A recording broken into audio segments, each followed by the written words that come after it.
Olá, que bom que você está aqui. Estava pensando aqui com as minhas cacholetas. Essa nossa matéria é uma matéria maravilhosa, não é mesmo? Essa matéria é uma matéria antiga, sim, antiga, mas é uma matéria de sabedoria, uma matéria sênior, matéria realmente só para aqueles que são sábios. Jéssica, você falou que é uma matéria antiga, uma matéria sênior. É direito previdenciário? Não. Claro que não! Eu disse que é uma matéria sênior, de sabedoria, matéria grandiosa, obviamente que é direito constitucional. Sim, sim, sim. E hoje o tema aqui desse podcast é a organização do Estado. Quase um minuto de conversa fiada, não podemos perder tempo, vamos logo à matéria. A organização do Estado. A nossa república se organiza através da forma de Estado federativa. Logo, nós temos um princípio chamado princípio federativo. Esse princípio é aquele que irá definir a nossa forma de Estado. A forma de Estado nada mais é do que a forma que os poderes políticos distribuem-se em um Estado. Por exemplo, nós temos a forma de Estado unitária e a forma de Estado composta ou complexa. A forma de Estado unitária é a forma de Estado que possui um único poder político no território. Já a composta ou complexa é a forma de Estado que possui mais unidades de poderes políticos distribuídas no território.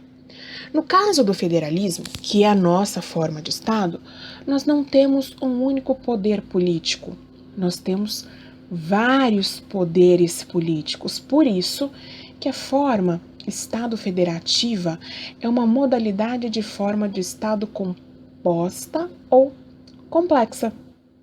Ou seja, a nossa organização política administrativa se dá através do princípio federativo que distribui vários poderes políticos dentro do nosso território. Em resumo, existe uma pluralidade de entes políticos federativos que compõem o nosso Estado brasileiro.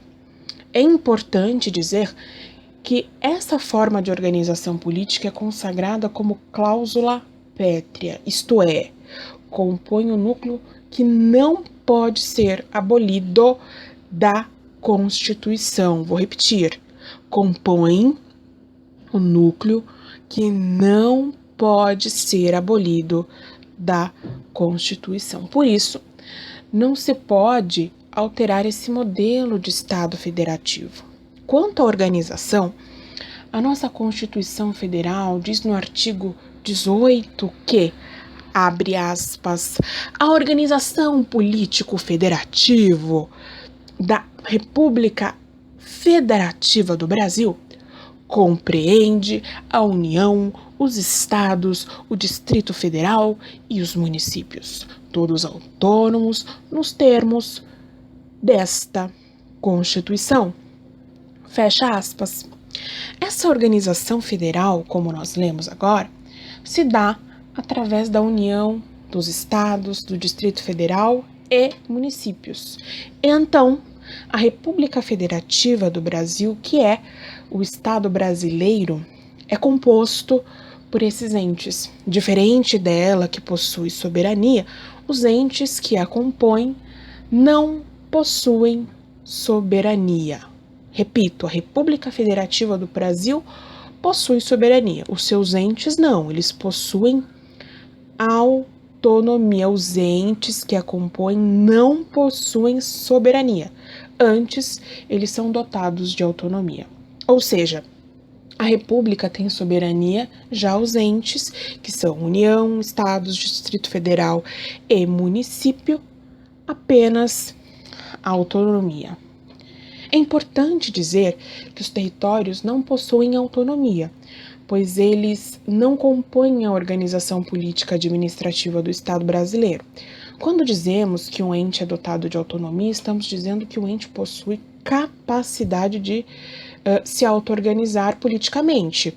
Essa auto-organização é a capacidade desses entes criarem as próprias constituições. Cada ente pode criar a sua própria Constituição. Por exemplo, União se auto-organiza através de uma Constituição Federal. Os estados se auto-organizam através de uma Constituição Estadual. O Distrito Federal se auto-organiza através de uma lei orgânica. Municípios se auto-organizam através de uma lei orgânica.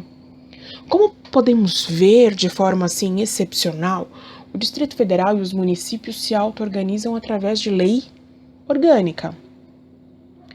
A auto-organização permite aos entes possuírem estrutura de poder próprio.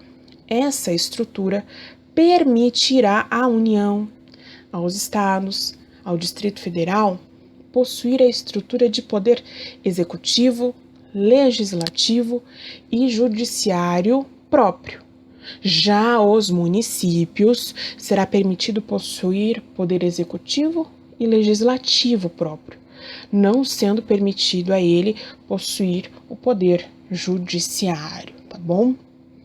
Quanto à autoadministração, ela trata da possibilidade dos entes que compõem a federação exercer competências legislativas próprias, isso é, administrar a si próprio, administrar a si mesmo, podendo realizar competências de natureza material, ou seja, competência de natureza administrativa, como ter estrutura administrativa própria, por exemplo, ter a possibilidade de contratar serviços próprios.